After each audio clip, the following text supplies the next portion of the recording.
La promotion de l'excellence prônée par le CTRI depuis le coup de grâce le 30 août 2023, après le résultat tronqué des élections générales du 26 août dernier, fait grand bruit dans le secteur éducatif, ayant pour menu critères d'attribution des bourses au premier et second cycle.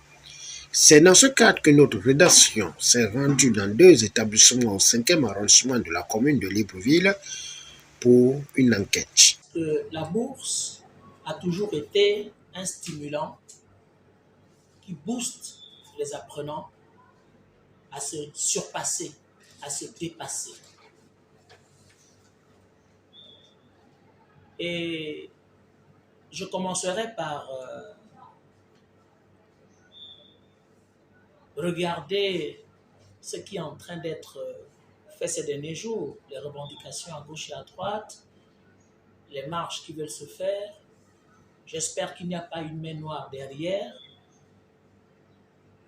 parce qu'on n'a pas vu ces manifestations il y a plusieurs années avant que le CTRI ne vienne faire son coup de salut national. Alors qu'on aurait pu, justement, commencer par créer sur l'ancien régime qui nous a emmenés à cette situation. Aujourd'hui, le CTRI est mis en place et s'attaque à beaucoup de chantiers. Et parmi ces mesures, il y a l'octroi de la bourse, sinon le fait de ramener la bourse qui avait été suspendue. En ce qui concerne maintenant les critères de cette bourse, qui veulent que au premier cycle, on ait 12 de moyenne et qu'au second cycle, on ait 11 de moyenne. Je dis qu'effectivement, cela augure, sinon suscite l'excellence. Mais lorsqu'on se réfère au passé, nous avons aussi compris qu'à partir de 10, les élèves font des efforts. Donc, à partir de 10, il était tout à fait normal que l'on donne la bourse à nos apprenants. Parce que c'est aussi la promotion de l'excellence. Ce n'est pas seulement 11 ou 12. Si je le dis, c'est parce que j'ai un regard particulier sur les conditions de travail de nos apprenants. Nos élèves apprennent dans quelles conditions pour qu'ils accèdent à l'excellence. Ils apprennent dans quelles conditions. Nous avons des effectifs pléthoriques. Nos salles de classe sont bondées. Nous avons 80 à 100 élèves par classe. Pourquoi? Parce que nos gouvernants n'ont pas construit des écoles et par ricochet des salles de classe. Alors que nous avons une politique éducative agissante. Il n'y a plus de bibliothèque.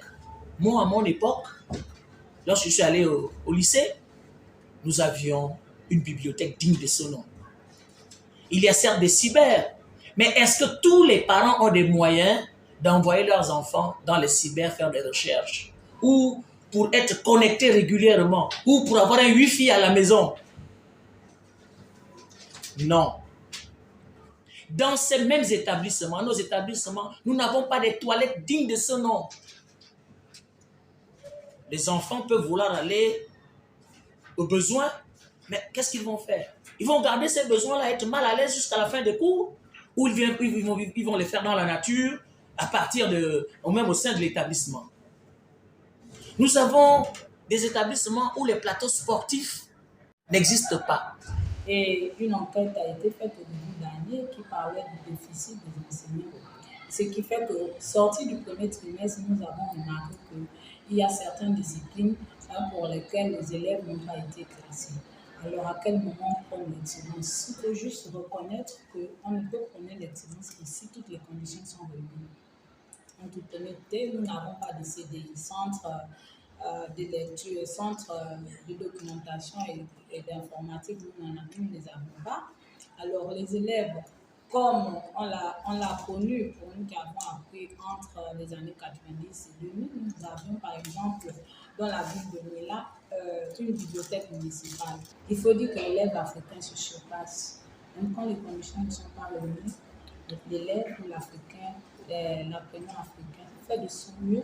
Parfois on va voir ses élèves avoir 12 parce qu'il y a une expression entre eux qui se dit, bon, qui dit du bashing, crashing, etc.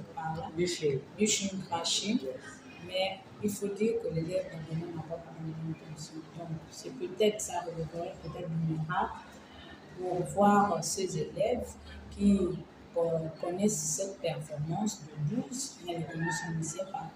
Je vais vous prendre le cas des infrastructures, par exemple. Je reviens à ce niveau avec les espaces d'aisance. Nous sommes dans des établissements qui sont en manque d'enseignement. Donc, un élève qui est, par exemple, attrapé par un besoin, mais qui résiste de 7h à 13h,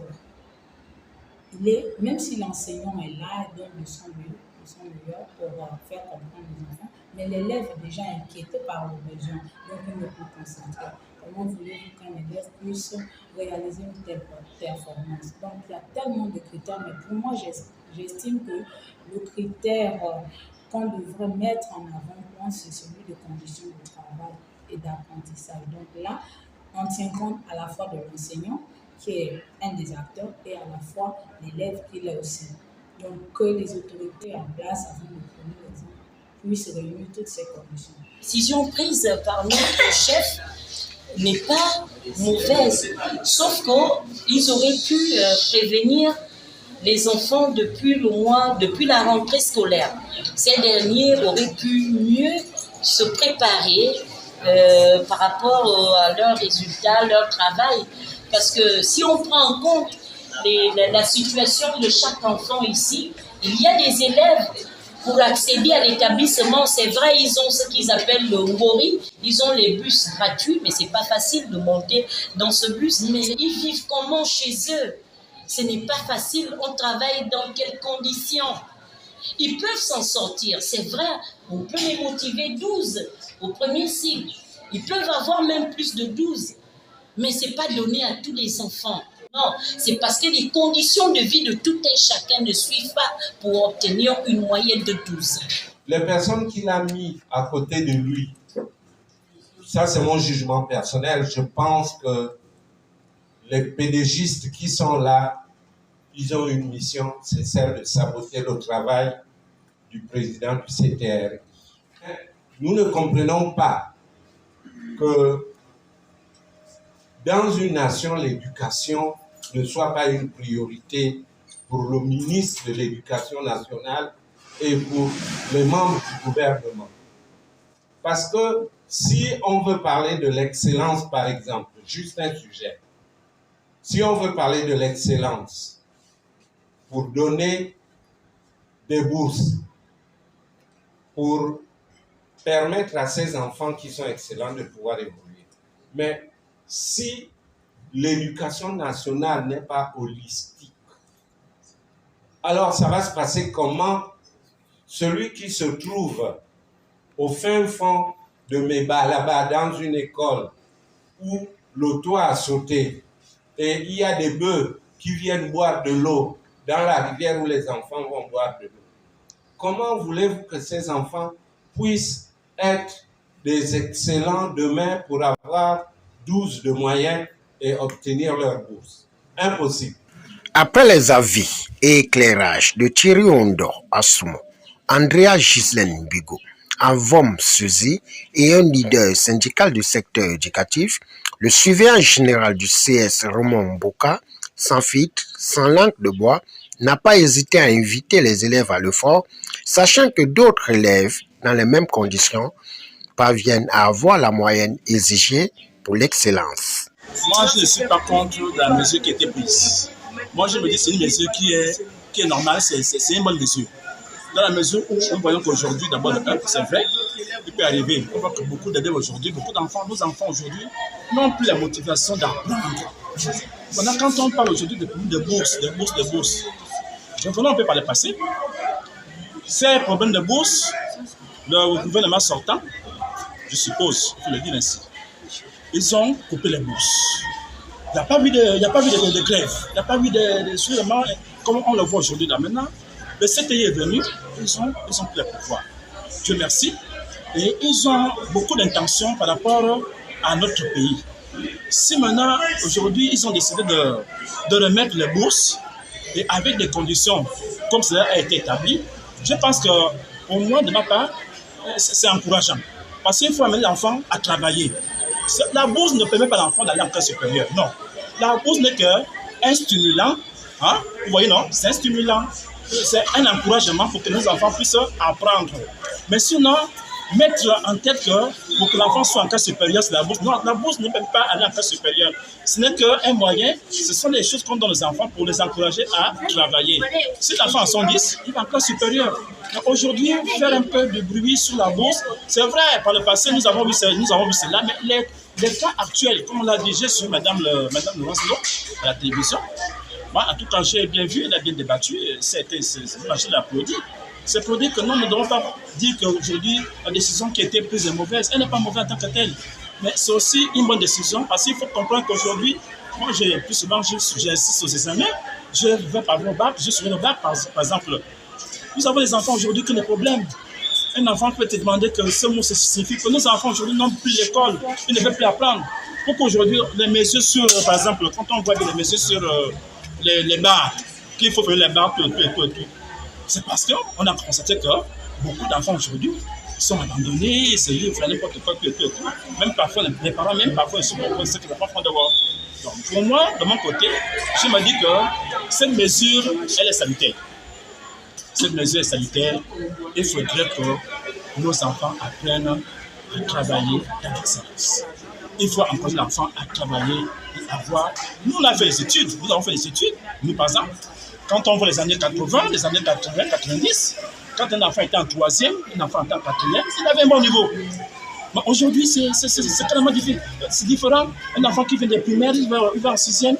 Mais si tu vois la calligraphie, tu vois parfois, c'est vrai, il y a plusieurs domaines, il y a plusieurs critères qui font qu'aujourd'hui, le niveau d'études soit mis en cause.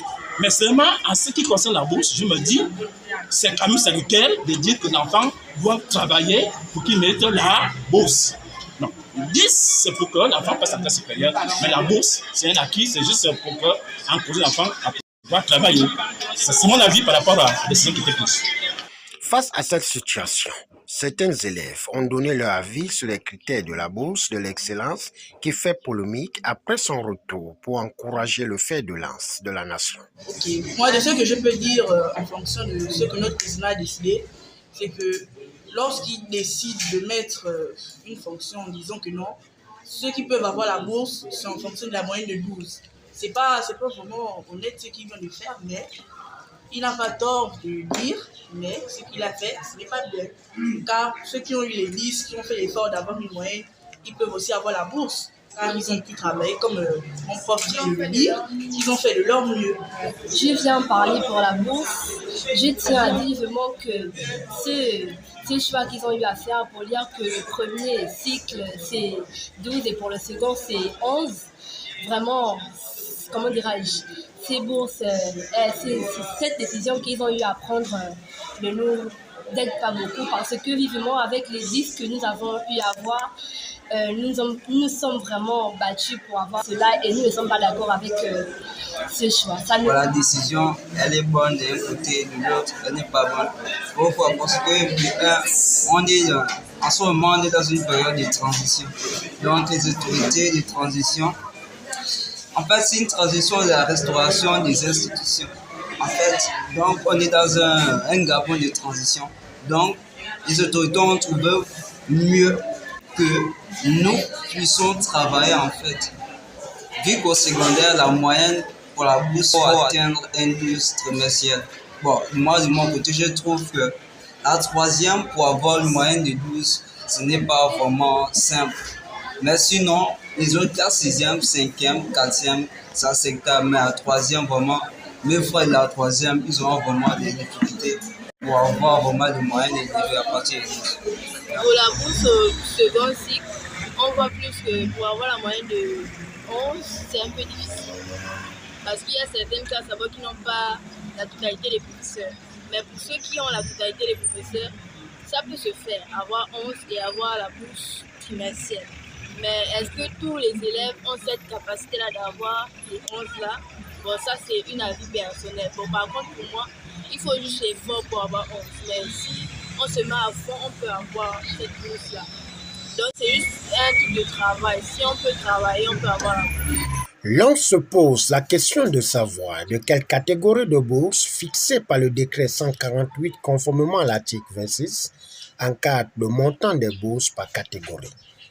Au regard de tout ce qui précède, selon les explications des acteurs éducatifs et nos investigations, certains élèves ont pour certains 6 disciplines sur 12 pour manque d'enseignants, mais font des efforts d'obtenir une moyenne de 11 ou 12, tandis que ceux qui ont tous les professeurs ont juste 10 de moyenne, mais n'ont pas de bourse.